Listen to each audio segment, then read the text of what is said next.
Livradois Forez et par la marque Auvergne. Et on a aussi l'occasion du coup d'accueillir le connecteur qui retransmet en direct live l'événement ce soir. Voilà, donc je vais laisser la parole au premier porteur de projet, la Gare de l'Utopie, pour présenter le lieu, puis des initiatives autour de la mobilité également. Ensuite, on aura le Bistro Van, la Popote en Vadrouille, l'association des Tours avec le projet des box à vélo, et puis le syndicat ferroviaire du Livradois Forez qui nous parlera des réflexions autour du devenir de la voie ferrée. Je vous souhaite de passer un agréable moment et on se retrouve tout à l'heure pour discuter autour du verre de l'amitié. Merci.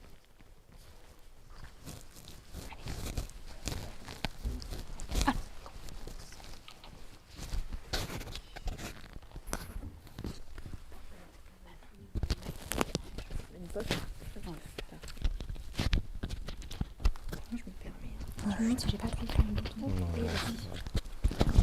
Qui déjà écrit? Est-ce que tu me permets? Oui, oui, allez-y. On va le mettre Comme ça? Ouais, ça va. Merci. Merci. Donc, vous me donnez le top départ. C'est bon? Je vous fais signe au bout de 3 minutes. D'accord, d'accord. Donc, bonjour à tout le monde. Merci d'être présent et bienvenue à la Gare de l'Utopie. Donc, Nathalie Carton. Pascal Boulil. Voilà, nous travaillons donc ici à la gare et nous allons vous présenter ces aménagements sans vélo-rail. Donc, la Gare de l'Utopie, c'est quoi? Donc, c'est tout d'abord le réseau des médiathèques Amberley-Livradois Forez qui est installé dans les lieux depuis fin 2018. C'est aussi l'association Gare de l'Utopie qui a été créée fin 2019 et le café associatif Comme chez vous qui a été créé en 2019 également. Donc à la Gare de l'Utopie, nous expérimentons un modèle de gouvernance partagée, donc collectivité et associatif. Et dans ce cadre-là, nous travaillons, nous réfléchissons sur des liens de thématiques sociales entre l'EVS, espace de vie sociale, et aussi sur le bien vieillir en Livradois Forez avec le contrat territoire lecture avec le réseau des médiathèques. Nous expérimentons également constamment la mobilité, donc avec nos partenaires. Donc mobilité avec le syndicat ferroviaire, avec Avrivap, avec la mairie de Vertolaye, avec également Carton Plein et les services de la communauté de communes qui nous soutiennent. Alors, lors de la première édition de la fête de la gare, nous avons testé les chemins pédestres qui mènent d'Oliergue à Vertolaye en coopération avec les adhérents du réseau des médiathèques. La mairie de Vertolaye a également travaillé sur des chemins agréables le long des rails jusqu'au Gour de Champy et le camping en direction d'Ambert. Nous avons aussi en projet d'installer un garage à vélo ici parce que la Gare de l'Utopie est clairement identifiée comme un lieu de rendez-vous des cyclistes. D'ailleurs, lors de la journée de la semaine de la mobilité, les visiteurs ont pu tester des vélos à mobilité douce, des vélos électriques, des vélos cargo prévus pour les familles et des trottinettes. Lors avec l'association Tenmob, il y a eu également des réflexions sur le développement des réseaux ferroviaires sur le territoire. Donc parallèlement à tout ça, dans le cadre du budget éco-citoyen 63, l'association Carton Plein, c'est un collectif de sociologues, paysagistes et aussi designers, ainsi que l'association PMU, Paris des mutations urbaines, des architectes, ont aménagé les voies qui sont à l'extérieur avec des machines mobiles et ludiques. Donc ces aménagements ont été faits de façon participative et vous pourrez aller les voir tout à l'heure. Donc il s'agit d'un vélo-rail, d'un stop-rail, belvédère et d'un platelage. Donc le vélo-rail, en fait, il y a des assises, une petite table et vous pouvez jouer, discuter, écouter de la musique, lire et vous déplacer sur une courte distance. Après, il y a le stop d'arail. Le stop rail, c'est plus un signal c'est un signal de la route et qui a une banquette en bas. Donc, il y a aussi ce côté ludique et qui permet de sécuriser la voie avec le vélo-rail, en fait, pour qu'on n'aille pas jusqu'à la route. Donc, les aménagements sont comme ça pour tout de suite. De là se pose la question, que peut-on imaginer après? Est-ce que c'est un modèle qui est transposable? À vous de voir et d'échanger avec nous après. Donc, merci de votre écoute et puis donc on reste à votre écoute pour d'éventuelles questions. Vous avez le droit de poser quelques questions pendant 3-4 minutes sur les questions, donc n'hésitez pas. Quand vous parliez du développement du réseau rail, c'est en vue d'y faire une voie verte ou de pouvoir l'utiliser aussi pour les vélos? Je n'ai pas bien compris. Alors, développement, là, Guillaume, je pense qu'on a des acteurs de la voie ferrée qui sont là avec nous ce soir. Donc, Guillaume pourra certainement mieux répondre à ma place sur le développement de voie verte. Nous, quand je parlais de développement, je parlais du modèle de vélo-rail et de stop-rail qui peut être peut-être transposable dans une autre gare, dans un autre lieu et voilà, utilisé, je sais pas, c'est un modèle qui peut être ludique, peut compléter un vélo-rail traditionnel qui existe déjà. Après, sur la voie verte, bon, je ne sais pas si on répond tout de suite à cette question. Donc, il y a une étude tout à l'heure. Après. Oui. Merci. Moi, j'ai une question sur les machines mobiles. Oui. C'était donc à titre expérimental. Oui. Est-ce que c'est quelque chose qui va du coup perdurer? Vous allez les laisser l'hiver? Elles sont utilisables hors saison? Non. Non, parce que trop fragile avec la météo, le climat qu'on a ici. Mais par contre, l'idée, c'est de les mettre au garage l'hiver et de les sortir donc l'été. Et ceci grâce à la mairie de Vertolaye qui nous aide. Je souligne, la communauté de communes, voilà, ils vont les mettre en garage l'hiver. Mais ça plaît beaucoup. Et le vélo-rail, alors les enfants, ça les scotche. Oui. Oui, c'est très sympa. Un vélo-rail classique? Non. Décoré, Voilà, Exactement. c'est ça. Et le vélo-rail a été réalisé, je ne l'ai pas dit, par l'association Les Ambules, une association qui n'est pas très loin et qui fait des aménagements comme ça de machines mobiles. Voilà.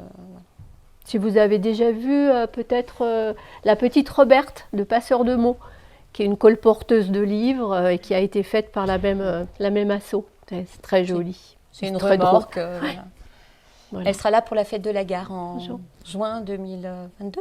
Voilà. On passe du coup au porteur de projet suivant. Bah, bien sûr. On laisse là. Merci. Ah, il faut peut-être que je vous rende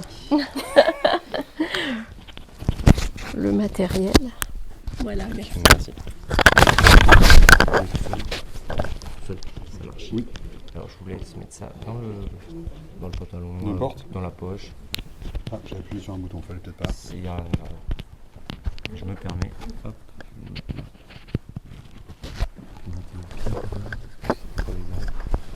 Ça marche. S'il y a des questions, reprenez la question pour qu'on l'entende. D'accord, ok, S'il très vous bien. plaît. Merci. Ça marche. Il n'y aura pas de questions. On aura déjà tout dit. Tu me fais un grand coucou. Hein. Bonsoir à tous. Merci d'être là. Je suis ravi d'être présent ce soir. Ça veut dire que j'ai avancé dans mon projet, donc c'est déjà pas mal. Je suis Pierre-Étienne Billard, le Bistrovan. C'est le petit engin que vous avez pu voir dehors. J'ai pas fait une grosse machine, mais j'ai récupéré un vent qui était en train de pourrir dans ma grange et que j'ai transformé. Alors un peu l'histoire de ça, c'est suite à une activité à la jasserie du Coq Noir, ça parle peut-être à certains, là-haut, hein, sur les monts du Forez. Pendant quelques années en cogérance, j'ai arrêté, je me suis retrouvé à la maison, le Covid est passé par là.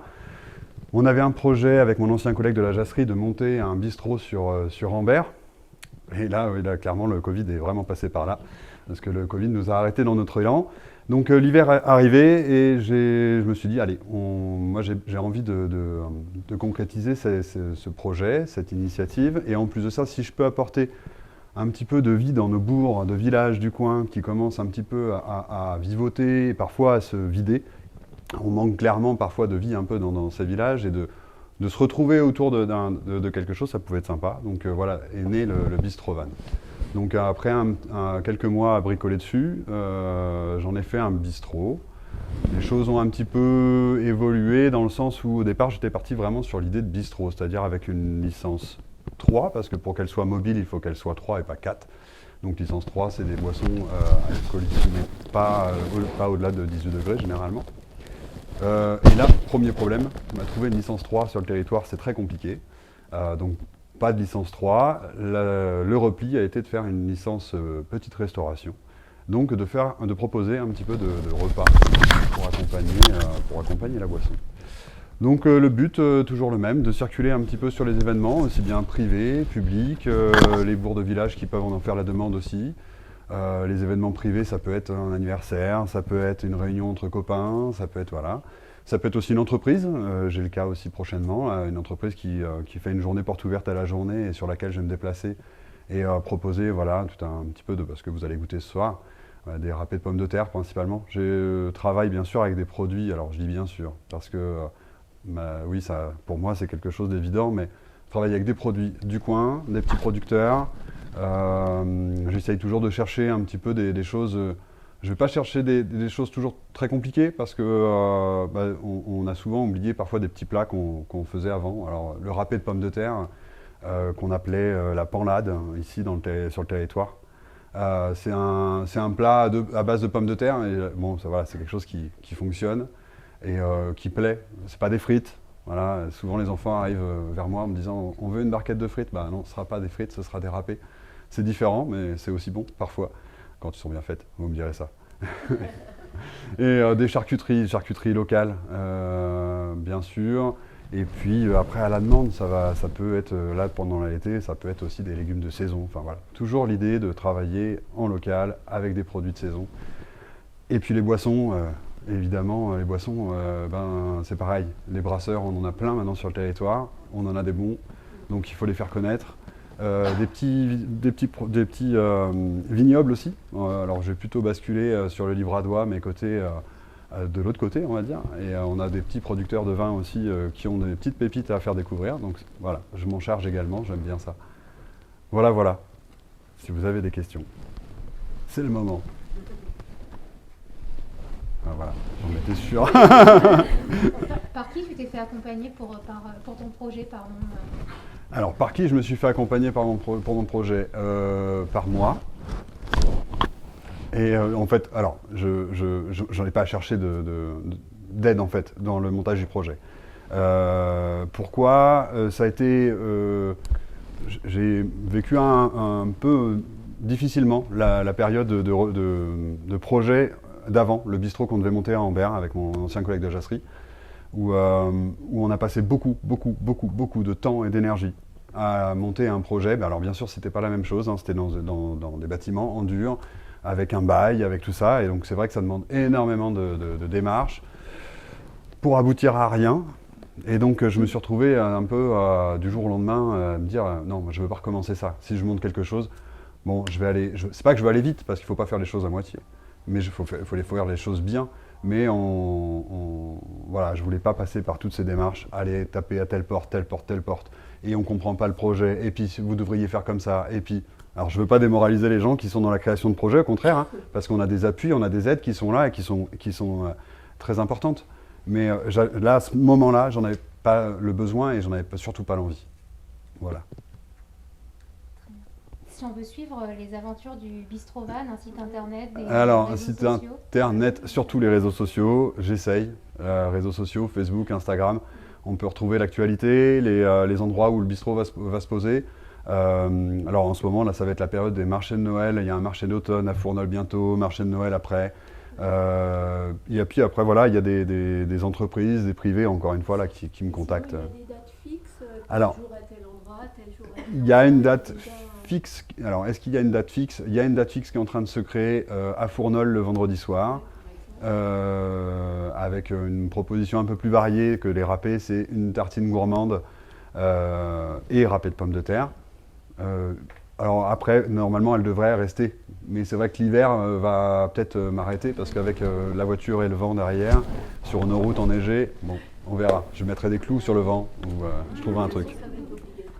Voilà. Ah oui, oui. Bah, sur le véhicule tractant, oui. Je mettrai les chenilles sur le vent. Tout s'adapte. J'ai bricolé le vent, maintenant je peux y aller. Voilà. Merci. C'est bon? Merci à vous. Ah oui, c'est mieux, pardon. Je partais. Je l'espère parce que sinon je vais te casser.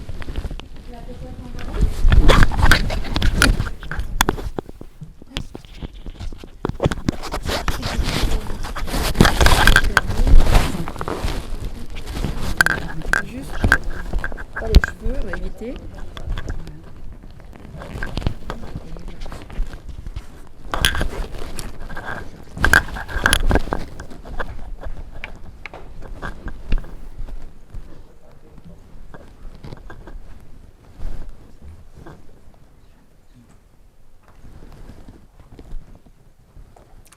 Bonsoir, donc Karine Brugnot, j'ai 53 ans, je viens du sud de la France, ça s'attend un petit peu, ça fait 10 ans que je suis en Auvergne.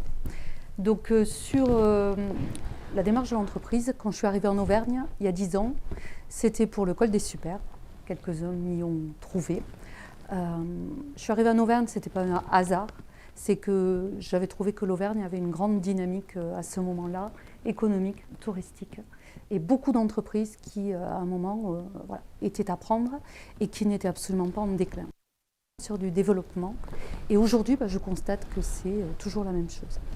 Voilà, donc j'ai fait mes quelques années. J'ai vendu en 2019 l'entreprise des Gentianes, alors pas par désamour pour la cuisine ou pour les clients, loin de là, hein, mais parce que la charge était trop lourde et que je ne pouvais pas l'assumer. Il me reste 10 ans avant la retraite et effectivement, ça n'était pas possible. Donc de là, le Covid est passé par là aussi, avec le point de réflexion que ça a dû faire pour un grand nombre. Je me suis dit à un moment, je vais repartir. Je vais repartir dans la cuisine, je vais repartir pour partager mes passions et je vais repartir en entreprise. Donc me revoilà avec la popote en vadrouille. La popote en vadrouille, c'est une cuisine mobile aussi. Alors c'est pas un van. C'est une remorque. J'appellerai pas ça un food truck parce que c'est pas un camion, pour commencer. Et la deuxième chose, c'est que c'est une véritable cuisine qui se retrouve dans une remorque pour faire de la cuisine, pour mijoter, pour concocter, pour éplucher. Voilà. On est plutôt dans ce registre-là. Donc, vous l'avez remarqué, la popote n'est pas devant la porte. J'aurais bien voulu me mettre à côté d'Étienne, de Pierre-Étienne, parce qu'effectivement, c'est compliqué un petit peu. Le Covid est toujours là. Les matériaux, c'est compliqué. Donc effectivement, je devrais être en place à partir de la 3e semaine de novembre. Donc c'est un projet sur lequel je pars. Je voulais le préciser parce qu'il y a deux choses. C'est un projet sur lequel je pars seule. Dans le concret, soi-disant, je pars seule. Pour de vrai, je ne pars pas seule. Et je pense que c'est important dans la démarche d'entreprise, pour se sentir fort et serein, de ne pas partir seul, voilà, et de se sentir soutenu, accompagné. Je vais remercier ma fille qui est là, parce qu'effectivement, elle m'accompagne au quotidien, par ses idées, par sa jeunesse aussi. C'est assez chouette d'avoir un petit peu des retours voilà, d'une autre génération. Mon conjoint qui n'est pas là, mais qui effectivement, entre la compta, la fabrication du local de stockage, voilà, tout le monde est là. Et puis je profite pour remercier Daniel Forestier est là, mais il y a aussi d'autres personnes qui sont là. Et effectivement, le bon accueil que j'ai reçu sur le secteur.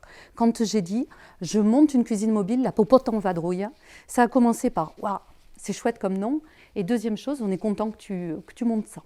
Donc voilà, je le dis parce que ça aide un petit peu à pouvoir démarrer, parce que c'est pas simple, le monde de l'entreprise. Ça va être ma deuxième. Il y a une autre chose que je voulais relever, pour les porteurs de projets qui sont peut-être là, assis, c'est vachement chouette de monter une entreprise, de créer son entreprise. Quand je suis arrivée en 2011, je n'ai pas créé mon entreprise, je me suis mis dans le moule des Gentianes, existants, peut-être parce que je n'ai pas osé. Hein. Voilà. Aujourd'hui, je la crée avec tout ce que j'ai envie d'y mettre et parce que j'ai envie qu'elle me ressemble. Voilà. Alors, vous verrez sur ma petite carte, si tout à l'heure on peut mettre quelques petites cartes, j'ai écrit une cuisine La popote en vadrouille, c'est une cuisine mobile. Voilà. Il y a 2 roues pour pouvoir aller au plus près des clients. Alors on est dans le même registre, même si on n'aura peut-être pas les mêmes clients, et peut-être qu'on sera ensemble parfois avec Pierre-Étienne, effectivement, au contact des clients. Moi, je serai sur du marché hebdomadaire. Il y aura aussi de l'événementiel, il y aura aussi de la fête privée, ça va de soi.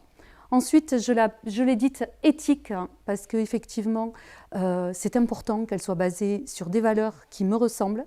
C'est l'occasion pour moi d'y mettre des convictions, et de toujours revenir au fondé, un moment, de vérifier que tout ce que je fais est bien en raccord avec mes convictions de respect, d'environnement, de travail. Voilà. Et la dernière chose, elle est éthique et gourmande. Ça, on verra tout à l'heure. Vous me direz si a priori, ce qu'on a préparé avec Pierre-Étienne, on a partagé un petit peu le travail. Effectivement, si c'est gourmand. Donc je serai sur le marché d'Ambert le jeudi. Quand il y a le mercredi, le samedi à Montbrison. Puis après, on verra un petit peu. Page Facebook, site internet, Insta, c'est prêt.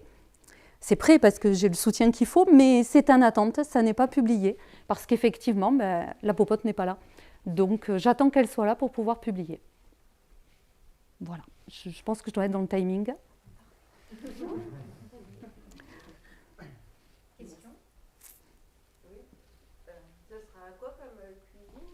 Donc en fait, je vais rester sur de la cuisine traditionnelle avec des propositions où il y aura des entrées, des plats, des desserts, on m'a demandé du café gourmand parce que j'ai beaucoup de clients qui connaissent ce que je faisais déjà aux Gentianes. On sera sur du frais, tout fait maison et des produits locaux. Et il y aura de quoi, j'ai envie de dire, grignoter un petit truc le matin quand on passe au marché au café, mais il y aura aussi de quoi se faire un menu pour le midi. Voilà, c'est un petit peu mon projet. Quant aux événements et quant aux fêtes privées, d'entreprises, les appels des collectivités locales, on sera sur du sur-mesure, ça va de soi. Toujours le même principe, les mêmes bases, frais, fait maison, produits locaux, et ensuite du sur-mesure pour adapter les propositions. Et du coup, il y aura une petite table, une petite chaise dehors. Alors, oui, parce qu'effectivement, j'ai une licence restauration qui me permettra de faire et de l'emporter et du sur-place. Et donc, selon le contexte, de pouvoir effectivement sortir, il va de soi qu'il faudra que ça soit autorisé, pouvoir sortir petite table et petite chaise devant. Voilà. Est-ce que l'idée, c'est aussi d'aller sur des communes qui n'ont pas de restaurants, enfin des petites communes Alors, mon idée, ça aurait été d'aller sur des communes où il n'y avait pas de restaurant. Parce que moi, je suis anciennement restaurateur. Et que quand tu as un pimpin qui vient devant toi, alors qu'effectivement, ton gagne-pain, c'est de vendre de la restauration, au Col des Super, je me suis battue pendant des années pour qu'il n'y ait pas de pimpin devant moi. Et je n'ai pas envie d'être le pimpin qui va venir devant le restaurateur. Voilà. Donc effectivement, je vais essayer, là où il y a de la restauration, d'adapter ma restauration pour ne pas faire effectivement ce qui se fait. J'ai choisi des endroits que je connais pour éviter. Et après, la problématique, effectivement, ça sera de retrouver aussi des petites communes. Alors, je ne vous cache pas que j'avais pensé à Saint-Amand, par exemple, qui me semblait une petite commune intéressante, mais on est sur des problématiques de gérer des déplacements. Et à un moment, voilà quoi. Il faut aussi optimiser les déplacements, autant pour l'environnemental que pour l'économie de l'entreprise. Et effectivement, je verrai un petit peu comment j'arrive un petit peu à jongler comme ça. Donc aujourd'hui, pour démarrer ton activité, il te manque ta remorque. Ben oui. Est-ce que tu aurais besoin d'un coup de pouce supplémentaire ou est-ce que, hormis la remorque, tout est OK? Alors j'ai envie de dire que j'ai pas travaillé comme Pierre-Étienne parce que je pense qu'on n'a pas le même âge et on n'a pas la même expérience. Donc j'ai beaucoup avancé avec de l'accompagnement, avec de l'aide. Donc j'ai l'impression qu'aujourd'hui, je suis plutôt prête, effectivement, et que avec la remorque, ça va pouvoir me permettre d'aller sur le terrain, et peut-être qu'une fois que je serai sur le terrain, je verrai qu'il manque quelque chose.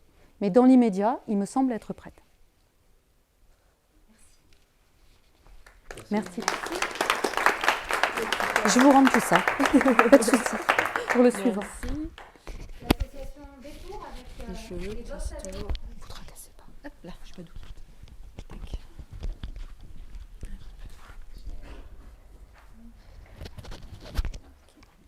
Il faut enlever le masque. Si vous voulez, c'est bien aussi. Bonsoir. Donc moi, c'est Sylvie Ouanessian de l'association des Tours. Et effectivement, ce soir, je viens vous présenter notre projet de box à vélo. Donc c'est un projet pour lequel on a été lauréat dans le cadre du budget écologique citoyen.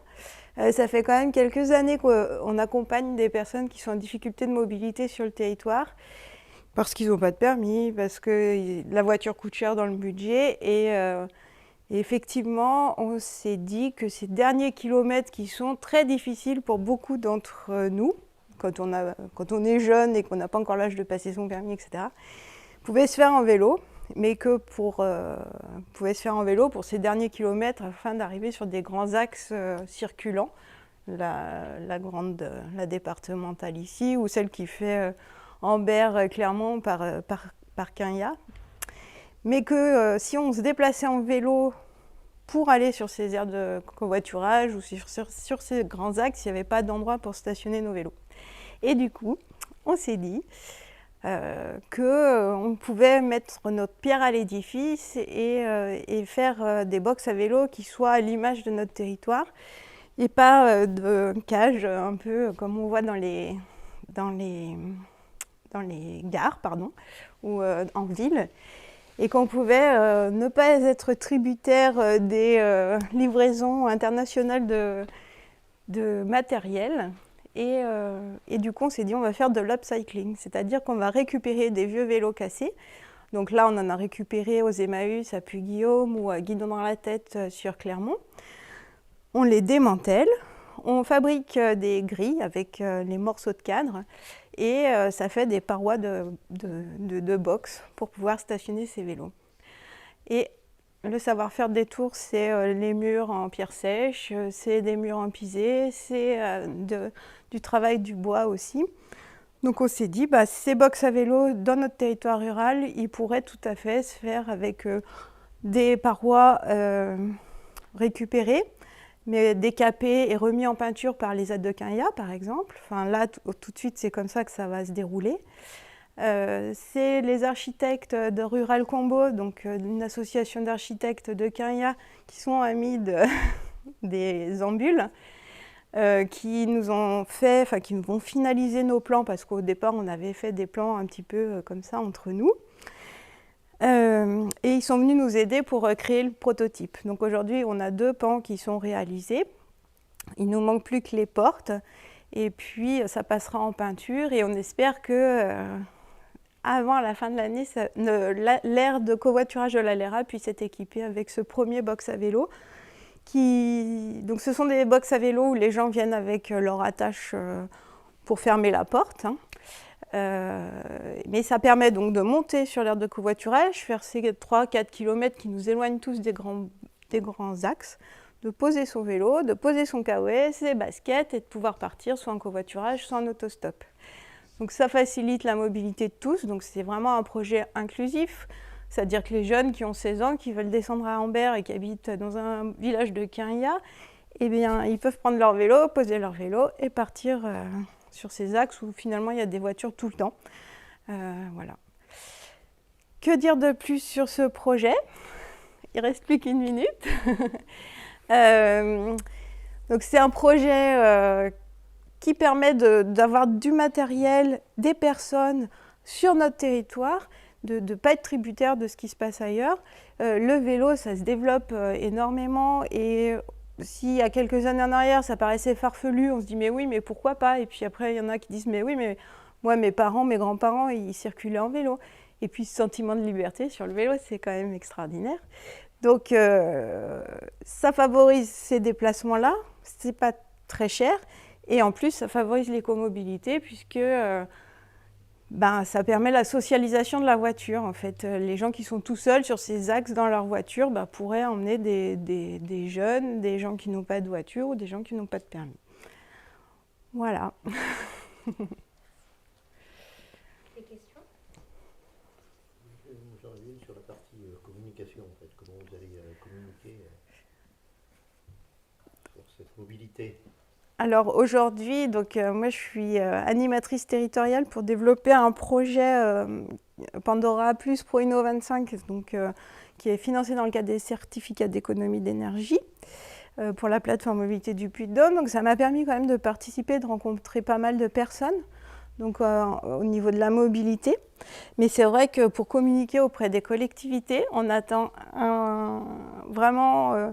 Enfin, ALF est bien au courant de ce qui se passe et nous ont dit OK pour l'ALERA, donc Amberley-Wandorf-Forez. Mais on attend d'avoir ça a été une demande des collectivités, c'est que notre box soit certifiée comme mobilier urbain par un organisme certificateur. Donc là, il faut reprendre contact avec la PAF qui vient pour, par exemple, certifier nos garages, pour vérifier que tout soit aux normes et ne soit pas dangereux. Donc c'est ce frein-là, en fait. Il faut vraiment qu'on monte patte blanche, qu'on puisse dire mais il n'y a pas de risque, pas plus qu'une grille au bord de la route, et que les gens puissent avoir tous confiance en ce mobilier urbain.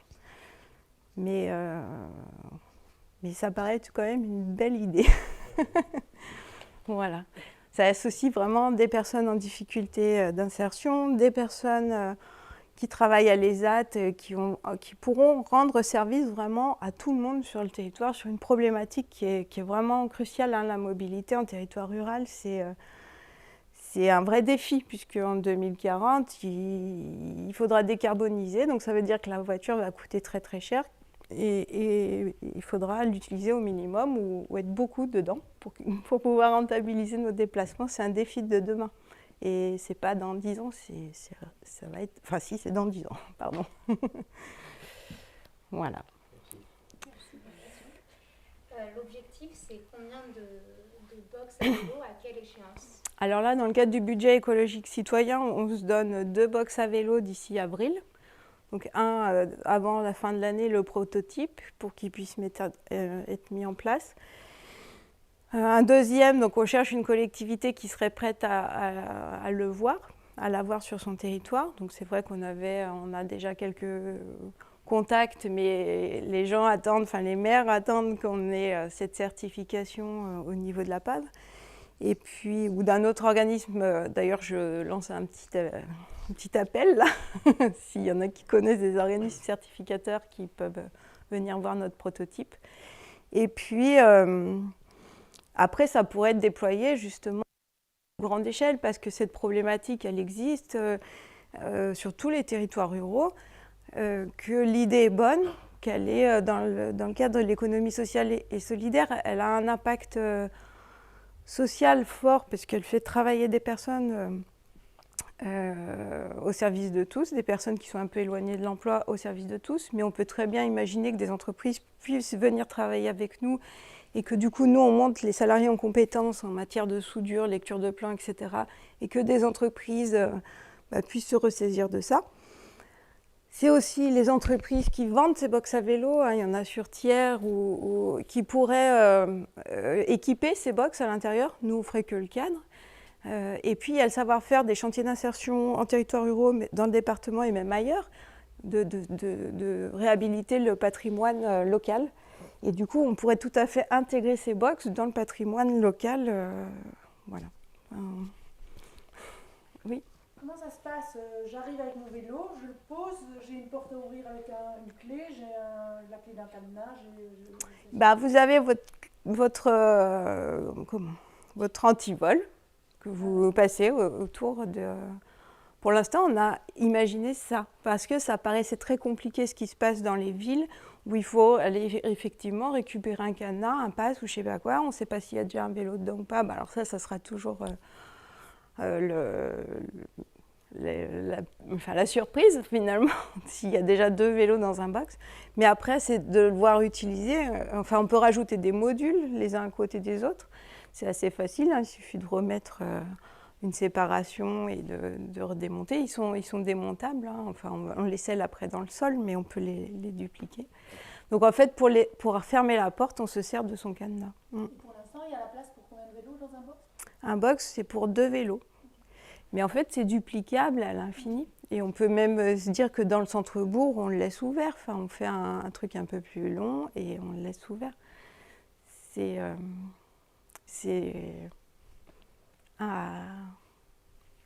à l'infini, à déployer à l'infini avec du matériel qu'on a sur place, des gens qu'on a sur place au service des personnes qui habitent sur le territoire. Et vraiment à moindre coût finalement. Voilà. Si je peux me permettre, juste une fois que c'est mis en place ou avant, je ne sais pas, mais effectivement au niveau de la communication des usagers, parce que pour faire bouger les usages en fait, pour changer les usages, parfois il faut aussi savoir que ça existe et se dire tiens il y a ça qui existe donc je vais organiser mes déplacements ou ma famille comme ci comme ça pour parce que si on ne sait pas alors parfois il y a des gens qui vont dire tiens qu'est-ce que c'est que ça qui vont se renseigner mais bon c'est un peu faudrait mieux je pense communiquer pour je sais pas si vous y avez pensé déjà auprès de l'usager. Oui, bien sûr. Alors, du coup, c'est le travail de la plateforme mobilité du Puy-de-Dôme d'accompagner les personnes qu'on nous oriente en difficulté de mobilité sur les solutions du territoire. Donc ça, à petite échelle, ça représente quand même plus de 300 personnes sur Thiers-Rambert qu'on accompagne dans la mobilité. Et après, effectivement, on prévoit de les inaugurer avec Covoiturage Auvergne, avec la plateforme, avec toutes les personnes qui nous ont accompagnés dans ce projet-là.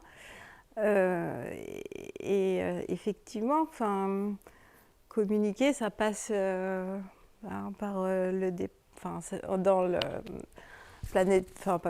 dans le livre du conseil départemental. Il faudra déployer effectivement une grosse communication. Comme il y a sur l'exercice de covoiturage.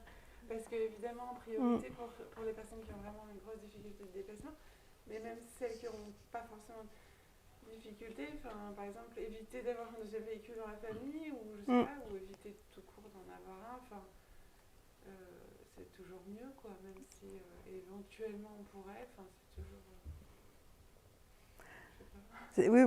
Oui, je vous rejoins. Après la communication, effectivement, nous, on souhaiterait d'abord équiper des aires de covoiturage, donc qui sont déjà...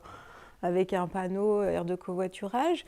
Dans la Loire, les aires de covoiturage qui ont des stations vélo, elles sont notées, elles sont repérées sur les cartes.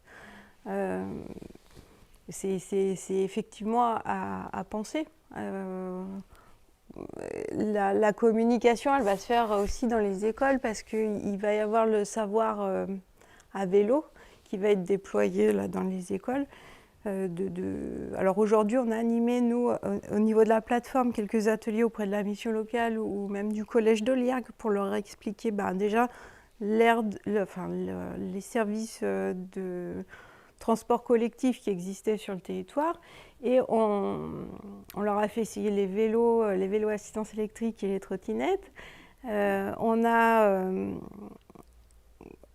C'est l'éducation des jeunes qui vont faire qu'à un moment, ils vont se rendre compte que le vélo, c'est possible. Et puis après, ça ne sera plus forcément la voiture dès qu'on a 18 ans. Si on n'est pas gêné d'aller voir ses copains en prenant le vélo, effectivement, sur quelques kilomètres, et après de faire du stop, etc.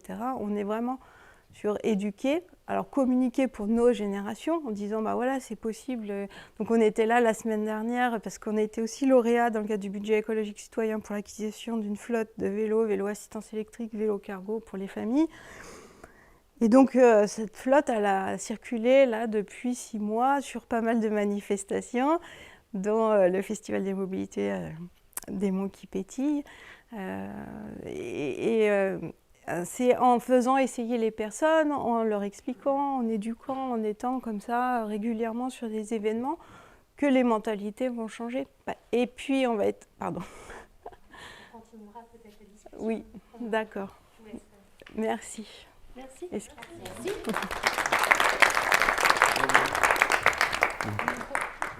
Pardon.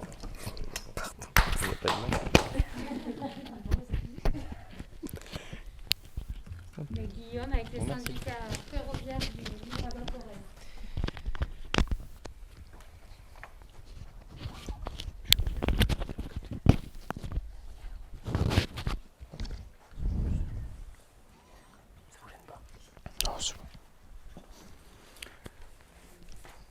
Bien, on va rester dans le thème de la mobilité. On va parler train, on va parler réseau ferroviaire. Je m'appelle Guillaume, je vais vous présenter le projet TENMOD, piloté par le syndicat mixte ferroviaire du Livre-de-la-Forez. C'est un projet sur lequel le syndicat a été lauréat en septembre 2020 et qui est financé par le syndicat ferroviaire, par l'ADEME dans le cadre du programme France Mobilité et par RAICOP qui est un pionnier du ferroviaire citoyen en France. Alors le syndicat mixte ferroviaire du Livre-de-la-Forez, vous allez me dire qu'est-ce que c'est. Alors vous l'avez rapidement sur cette carte à ma gauche. Globalement, c'est une collectivité, c'est un syndicat mixte qui regroupe 4 collectivités autour de Thiers, d'Ambert, du Puy-en-Velay et de Montbrison. Et sa vocation première, c'est de conserver un patrimoine ferroviaire d'environ 150 km. Pourquoi ? Parce que dans les années 80, la SNCF a décidé peu à peu de se séparer de ce patrimoine ferroviaire. Et du coup, les collectivités locales, aidées par des partenaires privilégiés comme le parc, comme Agrivap, ont décidé de reprendre à leur compte l'entretien de ce patrimoine ferroviaire. Peu à peu, on a des circulations touristiques de marchandises sur le territoire. Et peu à peu, on s'est rendu compte que développer l'usage permettrait de renforcer la pérennisation de ce réseau ferré. Donc, c'est un petit peu dans cet esprit-là qu'on a répondu à cet appel à projet qui vise à renforcer l'usage du ferroviaire sur le territoire. Alors, vous allez me dire, renforcer l'usage du ferroviaire, c'est un peu utopique parce qu'on ne voit pas de train circuler. Néanmoins, tous les jours, on a du transport de marchandises entre Giroux et Courpierre. Et en saison, on a près de 15 à 20 000 voyageurs qui circulent sur 80 km du réseau ferré en direction de la Chaise-Dieu, d'Ambert et d'Estivareille. 150 km sur 3 départements avec 4 collectivités membres. Donc, comment on va renforcer ce service ferroviaire sur le territoire? On a découpé ce projet, cette étude, en 3 grandes parties. La première partie, ça a été la concertation. On a fait une grande partie qui a duré 6 mois. On en a parlé au tout début, on a fait des événements ici en gare pour pouvoir vraiment bien comprendre les attentes et les besoins à la fois des citoyens, à la fois des entreprises, à la fois des collectivités locales et de nos associations partenaires qui circulent sur ce réseau. L'idée, c'est de bien comprendre quelles sont les attentes en matière de nouveaux services ferroviaires que l'on pourrait développer sur ce territoire. Ça a été une franche réussite. On a mis un questionnaire en ligne dans un contexte, comme on le sait, qui est délicat, qui a rassemblé plus de 300 personnes. Donc, on a vraiment utilisé cette matière pour pouvoir bâtir une stratégie. C'est la seconde partie de cette étude et cette stratégie, on s'est fait aider par différentes associations locales. On a parlé de Carton Plein, mais on a aussi parlé des Monkey Petty, qui sont des associations qui connaissent bien le territoire. Et on s'est fait aider avec un bureau d'études également, qui a une vision un peu plus globalisée du sujet. Donc cette stratégie, elle dit quoi? Alors c'est peut-être un petit peu des grands mots, stratégie, mais elle dit simplement que sur le fret ferroviaire, donc sur le transport de marchandises, il y a un réel potentiel. Aujourd'hui, c'est 40 000 tonnes qui sont transportées chaque année entre les papeteries Giroux et l'usine Celta de Courpierre. Le potentiel est estimé à plus de 100 000 tonnes sur l'ensemble du territoire. Donc premièrement, ce potentiel, on a parlé de mobilité tout à l'heure, c'est moins de camions sur les routes, un impact environnemental plus fort et un impact social aussi pour le transport de voyageurs qui pourrait être développé dans le cadre de ce projet. On a ressenti vraiment cette attente citoyenne, on a ressenti beaucoup d'engouement autour du ferroviaire et on a travaillé aussi avec les différents projets autour de cette voie ferrée. On a parlé de voie verte tout à l'heure, on a des plans vélos aussi qui sont en cours sur ce territoire. Donc ce second volet stratégique, il a aussi pu mettre en avant les différentes volontés de mobilité ou les différentes initiatives de mobilité qui peuvent être portées sur ce territoire. Ici, en gare de l'Utopie à Vertolaye, on a quand même 3 linéaires qui se croisent, à savoir la départementale, la voie ferrée et la DOR, qui sont historiquement des linéaires de transport. Donc j'ai dit concertation, stratégie et dernièrement, c'est la partie horizon.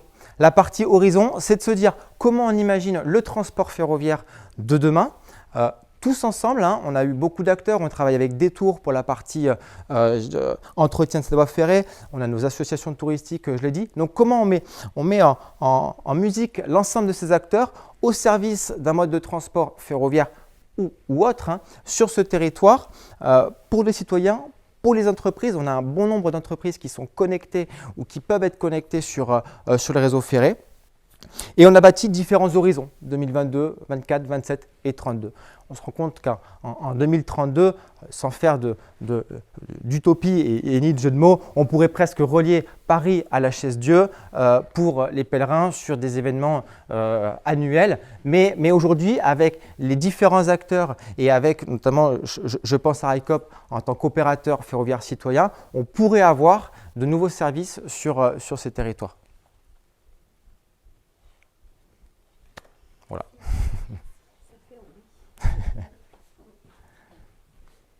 Des questions ? Quand vous dites des nouveaux services, vous pensez à quoi exactement ? Je dis souvent que potentiellement, on verra plus passer de TER comme il s'en faisait avant, les grands wagons, où quand on voit passer ce train, on se dit toujours qu'il est vide. Il est vide parce qu'on a des trains qui peuvent accueillir 100 personnes et il y a peut-être 3 personnes à l'intérieur. Aujourd'hui, c'est peut-être d'adapter l'offre à la demande et peut-être confectionner des usages ferroviaires en fonction de nos territoires. On est sur 2 COCOM d'environ 30 000 habitants. On n'a peut-être pas besoin de services ferroviaires surdimensionnés, mais plutôt d'adapter voilà, ces services. Donc c'est pour ça que c'est nouveaux services. Nouveaux services aussi parce qu'on a, je dirais, la SNCF, on a de nouveaux opérateurs ferroviaires pour le transport de marchandises et de personnes qui aujourd'hui peuvent circuler sur le réseau ferroviaire national et sur notre réseau. Je n'ai pas précisé que ce réseau était hors réseau ferroviaire national. Donc on a, je dirais, tout un tas de paramètres qui aujourd'hui nous permettent d'envisager un futur sur les rails. Voilà. On va en discuter pendant longtemps après, mais…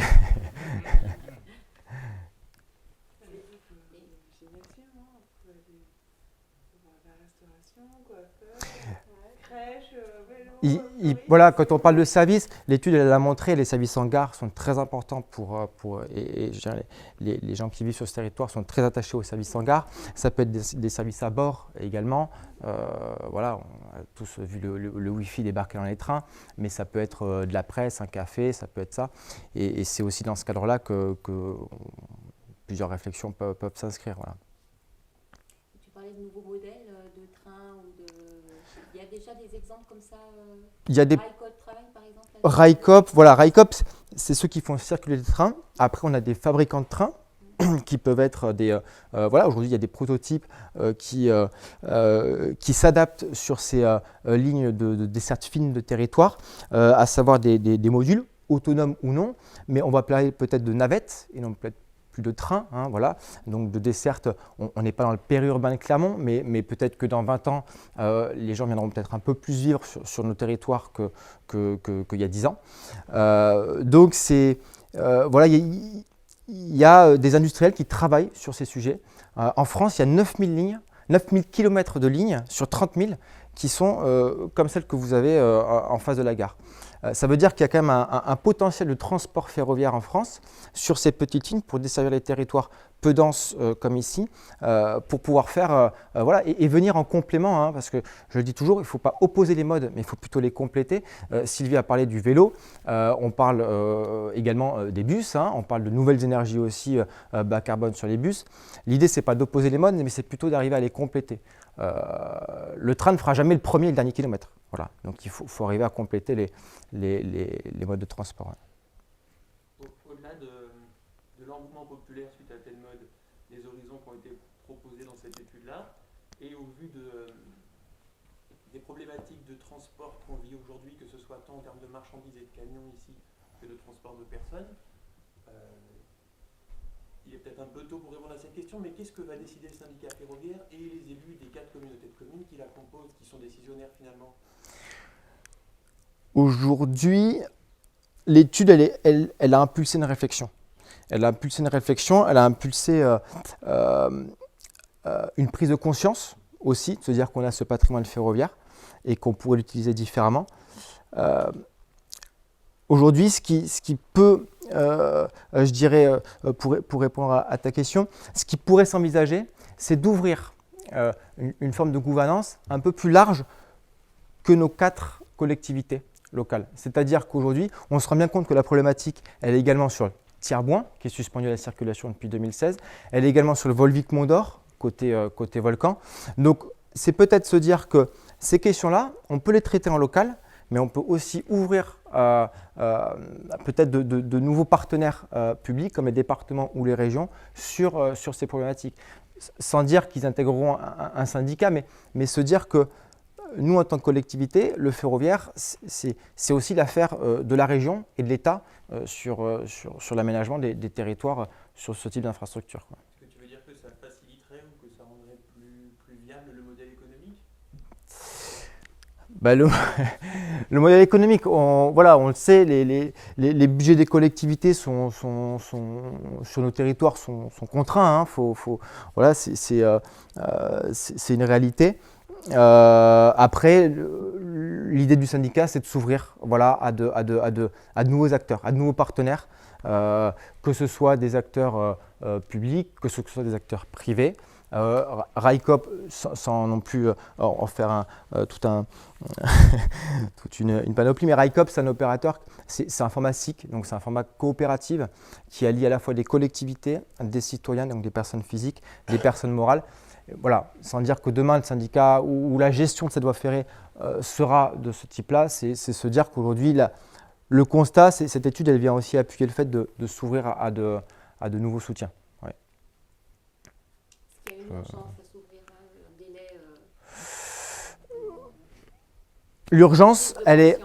L'urgence, elle est sécuritaire. On fait du transport guidé, donc on a des trains qui circulent sur des rails, c'est du transport guidé. En fait, l'urgence, elle est sécuritaire aussi, parce qu'aller capter de nouveaux partenaires, c'est aussi capter d'autres visions du réseau ferré, d'autres financements, et c'est du coup, je dirais, capter, cette voie ferrée, elle a été régénérée dans les années 80 une fois que la SNCF est partie. Aujourd'hui, le syndicat fait de son mieux depuis une vingtaine d'années. La voie ferrée, c'est comme la route, ça s'entretient au quotidien. J'avais une question. L'étude, à un moment donné, il y a eu effectivement des remontées de questionnaires, d'après ce que je comprends, à peu près 300, de ce que vous dites. Il y a eu des ateliers, donc ça apportait les outils. C'était cela pour récolter, on va dire, un petit peu les idées. Moi, j'ai participé à un atelier, on était ensemble avec Adrien, et je trouve quand même que j'étais assez surprise, alors je ne l'ai pas dit en partant, c'est l'occasion peut-être un peu de le dire, j'étais assez surprise de voir qu'il y avait très peu de citoyens lambda. Je trouvais qu'au de la table, il y avait beaucoup de professionnels au début, et très peu de citoyens lambda, donc je me demandais juste à un moment si dans votre récolte, vous aviez obtenu effectivement des remontées de citoyens lambda qui habitent sur le territoire, point. Plutôt que effectivement un élu de Marat, un professionnel, un intervenant de carton plein, ainsi de suite. Je trouvais qu'en tout cas moi sur l'atelier, je trouvais que c'était un peu juste. J'étais en qualité de simple citoyen. Pardon. Mais je pense qu'un certain nombre d'entre vous étaient sur les doubles casquettes. Sur les présentations, c'était essentiellement en tant que professionnel ou administrateur ou autre. Et je me demandais si à un moment donné, vous aviez pu récolter plus large. Alors, oui, il y a eu deux formats. Il y a eu un format présentiel, les ateliers dont vous avez participé, contraint par des jauges liées au contexte sanitaire. On a eu une diversité d'acteurs, réellement, donc peut-être un petit peu de citoyens, un petit peu d'associatifs, quelques élus, quelques entreprises. Donc on a eu des horizons, des prismes de vision qui étaient réellement différents. Et après, on a eu une partie numérique, enfin, un questionnaire en ligne, qui lui a rassemblé beaucoup plus de visions de citoyens. Voilà. Donc il y a eu deux parties. Ouais. D'ailleurs, j'en profite que l'une des suites de l'étude, c'est de poursuivre quelque part aussi cette consultation à travers d'autres ateliers et quelque part de poursuivre un petit peu cette dynamique. Voilà, merci. Dernière question. Oui. Et par rapport à l'étude qui a été faite TENMOD, donc moi, oui. certains savent, moi je suis coordinatrice du collectif qui s'est créé pour défendre la réouverture du tronçon entre Thiers et Boin, et justement, et notamment entre surtout Clermont-Saint-Étienne, parce que la vraie jonction elle est là, oui. Et c'est le raccordement au réseau en fait qui pose oui. aussi problème, enfin ça, on en avait parlé en aparté. Et la question c'était, nous en fait, pour arriver à prouver que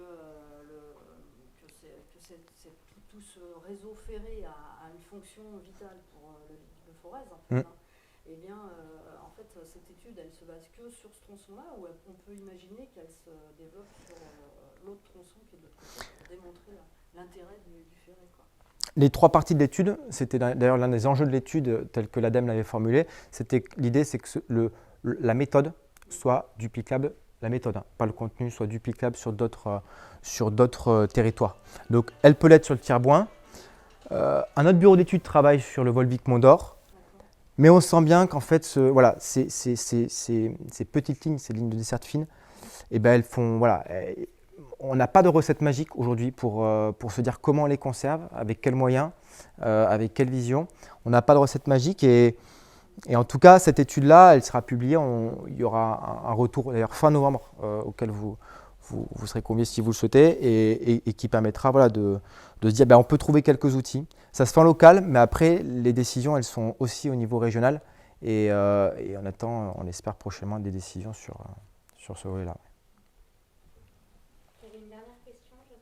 Moi, ça va être juste une petite aparté là, en tant que, comment dirais-je, adhérent d'Agriva. Le nerf, c'est le moment de dire, si je puis dire, la colonne vertébrale, c'est la voie ferrée. Et cette voie ferrée, elle est quand même dans un très mauvais état. Et effectivement, enfin bon, Guillaume, je ne t'apprends rien. Je veux dire, pour qu'elle soit attractive, il faut absolument qu'on ait un financement, mais qui ne soit pas uniquement local, mais au niveau au moins régional. Tout à fait. Parce que je veux dire, là, tous ces projets, il y en a, je ne les connaîtrai peut-être pas, mais j'espère qu'ils aboutiront. Mais je veux dire, dans l'état actuel, je veux dire, on va plutôt vers des réductions de vitesse, des choses comme ça. Et donc, c'est vraiment... voilà, c'est où est-ce qu'on place le curseur. Quand on va chercher des financements, il nous faut un projet. Et quand on a le projet, c'est... Donc, mais là, on est dans un... Le projet ne peut aboutir que... Ouais. On est dans un moment charnière. Je te rejoins. Là, il faut faire quelque chose. Ouais. Sinon, c'est... Merci. Ouais.